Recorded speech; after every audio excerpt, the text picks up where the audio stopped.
咁我哋咧今次咧就係教下咧點樣畫呢一個乾線圖嘅。我哋今次係教緊凹透鏡啦。咁我哋而家就示範俾大家睇啦。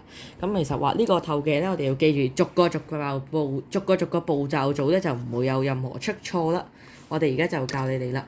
首先咧就喺一張紙上邊畫咗一條長直線先，最後就喺中間位動一條直線。最後就加翻兩個箭嘴，就係代表凹透鏡啦。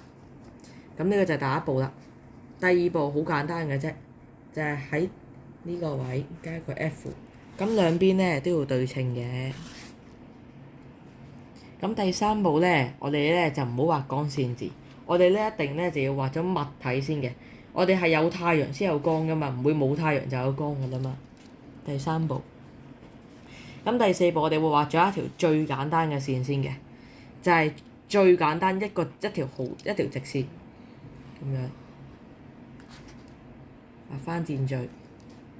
咁第五步咧，我哋就會畫一條比較複雜啲嘅啦。我哋咧就會畫呢條斜嘅。咁留意啦，呢兩點咧係要對住嘅，同個 F。咁呢一邊咧就要用虛線畫嘅，記住，因為呢一邊咧喺現實中咧我哋係睇唔到嘅。而呢邊咧就用實線嘅，呢個我哋係會睇到嘅。最後一步啦，就係最簡單嘅，亦都係一條斜線對住個乾心直去，再加翻箭嘴。咁成個圖咧就搞掂啦。